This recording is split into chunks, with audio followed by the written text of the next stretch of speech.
aku pilih Mas Satrio, ucap Mila sambil mengalihkan tangannya. Mil, aku loh yang selama ini nemenin kamu, ucap Rio. Mungkin kamu hanya menemani Mila selama 1 minggu, ucap Satrio. 1 minggu adalah waktu yang berharga, Pak, ucap Rio. Sekali lagi kamu panggil saya Bapak, saya hajar kamu, marah Satrio. Udahlah Rio, jangan berharap sama aku lagi, ucap Mila. Manusia seperti dia pantasnya jadi bapak kamu, ucap Rio. Berani kamu ya, marah Satrio sambil mengepal bogem. Udah Mas, jangan pukul dia itu gak selevel sama kamu, ucap Mila. Sambil menahan tubuh Satrio yang hendak memukul Rio, Mila dan Satrio pun menuju perjalanan pulang. Di dalam mobil, Satrio tampak kecewa sama Mila. Mas kok kayak yang marah gitu? Tanya Mila. Aku kesel aja sama kamu. Aku sedang tugas di luar kota, kamu malah asik pacaran sama si Rio, ucap Satrio. Ih, itu bukan pacaran kali. Si Rio barusan nembak aku, tapi kan aku gak ada perasaan sama sekali ke dia. Udah dong marahnya, ucap Mila. Satrio pun mulai tersenyum. Sebagai hukumannya aku mau ajak kamu malam ini ke puncak, ucap Satrio. Ih, ini kan udah malam, ucap Mila. Kita makan malam romantis di sana, ucap Satrio. Nanti kalau papa aku marah gimana? Tanya Mila cemas. Tenang aja, kan ada aku. Aku jamin kita berdua selamat, ucap Satrio. Oke deh, aku mau, ucap Mila sambil tersenyum lega. Mila dan Satrio menjalani makan malam romantis di puncak. Mereka sampai di kediaman Bobby pada pukul 2.30 dini hari. Mila membuka pintu dan hampir saja dimarahi Bobby. Namun amarah Bobby reda karena melihat Satrio. Bobby menghampiri Satrio yang ada di dalam mobil. Wah, Dokter Satrio, gimana kegiatan amalnya? Lancar? Tanya Bobby. Syukurlah lancar. Gimana kabar Pak Bobby? Tanya Satrio. Saya baik-baik aja sih. Saya cuma minta tolong, kalau bisa, apa yang Mila mau jangan terlalu dituruti, ucap Bobby. Maksud Pak Bobby gimana ya? Tanya Satrio. Saya gak serk kalau Mila deket sama si Rio. Lihat aja kan, Dokter Satrio jadi kewalahan karena Mila pulang malam. Dokter Satrio jadi harus jemput Mila dini hari begini, ucap Bobby. Selama saya sehat, saya sih gak apa-apa, ucap Satrio. Tolong jagain anak saya dari si Rio. Anggap saja Mila itu anak kandung dokter. Kalau gak ada dokter Satrio, mungkin Mila sama Rio sudah saya pukul dan saya nikahin, ucap Bobby. Duh, jangan dinikahin dong Pak. Perkara pulang malam masa langsung dinikahin sih, ucap Satrio cemas. Ini sih peribahasanya, ucap Bobby. Satrio pulang ke apartemen. Terlihat sang istri yang menunggu hingga dini hari. Kamu habis dari mana aja Mas? Tanya Ros. Bawel kamu Ros. Aku kan habis pulang dari daerah bencana alam. Kenapa masih nanya? Bentak Satrio malam itu. Aku cuma cemas sama kamu Mas. Oh ya, besok hari ulang tahunku. Aku mau rayain di sini, ucap Ros memanja. Ya sudah, tinggal rayakan saja, ucap Satrio cuek. Kamu gak nanya permintaan aku?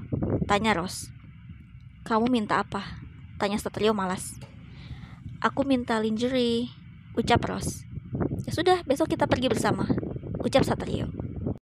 Esoknya sebelum ke kantor, Satrio bersama Ros berkunjung ke toko yang menjual lingerie. Ros asik memilih lingerie dan Satrio juga tak kalah asik melihat koleksi lingerie untuk gadis pujaannya yaitu Mila. Satrio memanggil pelayan untuk menemaninya. Mbak, kalau lingerie untuk gadis usia 17 tahun, itu yang seperti apa ya yang cocoknya? Tanya Satrio. Sang pelayan membelikan lingerie berwarna merah marun. Tampilannya tampak seksi dan elegan untuk gadis muda. Bagus, saya suka. Tolong bungkus ya, ucap Satrio. Terlihat Ros yang tengah memperhatikan suaminya. Pasti lingerie itu buat aku. Ya sudah, aku jangan beli dulu deh. Kalau dia mau kasih aku surprise, ucap Ros. Ros pun menghampiri Satrio dengan wajah sumringahnya. Mas, sapa Ros. Gimana? Kamu udah milih? Tanya Satrio. Gimana ya? Kayaknya nanti aja deh, ucap Ros. Jangan nanti-nanti, beli aja sekarang mumpung aku lagi mood, ucap Satrio dengan nada yang sedikit kesal. Gak usah Mas, udah. Aku sudah tahu kok. Di balik perkataanmu yang nyebelin ini pasti ada surprise yang tersembunyi, ucap Rose yang sudah mulai kepedean. Seperti biasanya, saat pukul 12 siang, Satrio menjemput Mila. Satrio juga mengajak Mila ke rumah Nancy.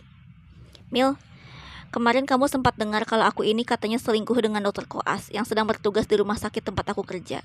Padahal nyatanya itu salah paham, ucap Satrio.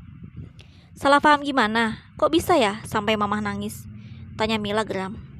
Nanti kalau kita ketemu sama dia, aku bisa jelasin semuanya, ucap Satrio pada anak tirinya itu. Satrio juga telah menyiapkan brownies untuk menjenguk Nancy. Mereka pun akhirnya tiba di rumah Nancy. Mila dan Satrio dipersilahkan duduk di ruang tamu. Terlihat Nancy dengan tangan yang masih diperban. Nancy duduk di hadapan Mila dan Satrio kala itu. Siang dok, sapa Nancy dengan wajah takut. Siang, gimana keadaan tangan kamu? Tanya Satrio. Ya, seperti ini dok, lukanya mungkin sedikit mengering, ucap Nancy. Biar saya bantu ganti perbannya, ucap Satrio sambil mengobati luka tangan Nancy. Saya minta maaf atas perlakuan istri saya terhadap kamu, tapi kamu jangan takut. Secepatnya saya akan mengganti istri saya dengan yang baru, ucap Satrio. Maksud dokter siapa? Tanya Nancy. Kenalkan, dia Mila, calon istri saya. Dia anak dari Rose, ucap Satrio. Dokter, apa yang dikatakan dokter ini benar atau bohong? Tanya Nancy. Benar, saya akan menikah dengan Mila, ucap Satrio. Mila hanya diam tanpa sepatah kata pun. Lekas sembuh ya, ucap Satrio. Iya, terima kasih dokter, ucap Nancy. Mila dan Satrio pun pergi dari kediaman Nancy. Jadi gadis itu yang difitnah selingkuh sama kamu. Cantik dan tinggi, cocok sama kamu mas, ucap Mila cemburu. Tapi dia bukan tipeku. Aku cuma mau kamu yang imut, lucu, manis dan cantik, ucap Satrio memanjakan. Ke rumah papa dulu yuk. Kamu udah lama deh gak ketemu sama papa untuk sekedar ngobrol, pinta Mila. Apapun yang kamu mau akan aku turuti, ucap Satrio. Sesampainya di kediaman Bobby, singkat cerita Mila dan Satrio masuk ke kamar bayi. Mereka melihat bayinya Arum yang terlihat lucu dan menggemaskan. Kamu suka bayi ya? Tanya Satrio. Aku suka wanginya, ucap Mila. Kamu mau bikin? Tanya Satrio. Emang bisa? Tanya Mila. Apa sih yang gak bisa? Ucap Satrio. Ya aku mau banget, tapi bayinya harus mirip kamu, ucap Mila. Pastinya bakal mirip aku dan kamu. Kamu ganti baju yang bagus. Malam ini aku mau kasih kamu surprise dan kamu juga harus hadir di hari ulang tahun mamahmu, ucap Satrio. Mila pun bergegas siap-siap untuk mengikuti ajakan Satrio. Malam hari pukul 9, Mila dan Satrio tiba di parkiran apartemen. Kamu jangan turun dulu. Aku mau kasih kamu sesuatu, ucap Satrio. Satrio memberikan sebuah lingerie berwarna merah marun. Apa ini mas? Kok nerawang banget? Sepertinya cocok untuk berenang, ucap Mila. Iya, berenang di kolam cintaku, ucap Satrio. Aku pakai untuk acara ulang tahun mama, tanya Mila. Jangan, kamu pakai saat ini saja. Kamu bisa ganti baju di jok belakang, ucap Satrio. Mila pun ganti baju di kursi belakang mobil Satrio. Mas, panggil Mila dengan halus. Satrio terkesima melihat lekuk indah tubuh Mila.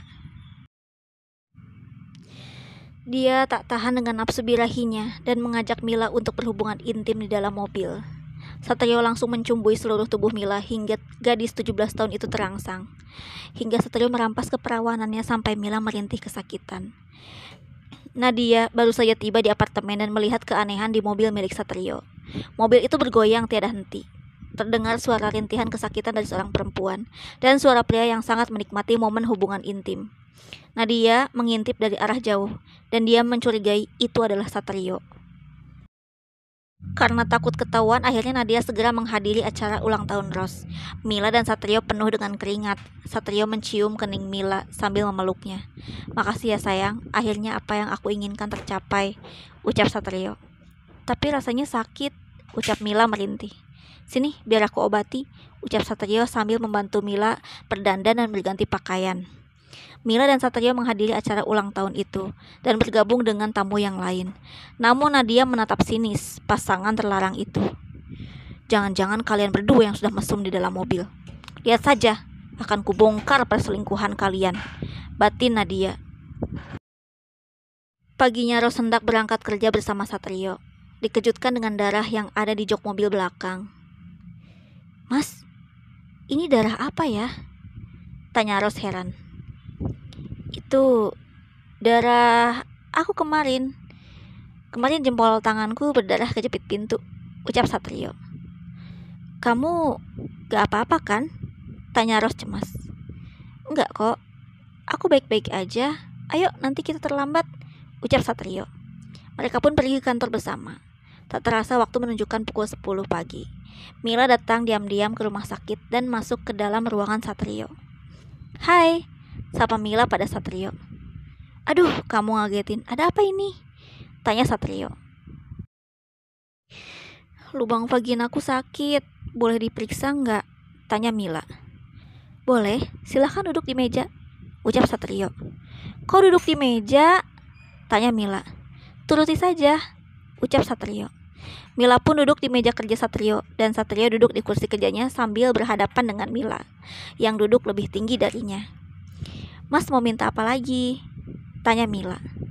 Aku cuma mau minta cium, ucap Satrio. Akhirnya Mila dan Satrio berciuman di ruangan itu. Di sisi lain, Nadia yang tengah menyiapkan obat untuk pasien rumah sakit pun sibuk mengingatkan Ros. Ros, pokoknya kamu harus tahu kalau anakmu dan Satrio ada hubungan terlarang. Buktinya, semalam mobil Satrio goyang-goyang sendiri, ucap Nadia dengan semangat. Jangan ngomong gitu gak sopan kamu, ucap Ros. Kamu masih gak percaya sama aku, Ros? Tanya Nadia. Kembali ke kerjaan kamu, jangan ganggu aku, ucap Ros. Nadia yang kesal akhirnya pergi dari Ros. Tak sengaja Nadia lewat ruangan Satrio, dan dia mengintip Satrio yang tengah asik berciuman dengan Mila. Terlihat posisi Mila yang membuka kancing baju seragamnya, hingga terlihat payudaranya yang tengah diraba oleh Satrio.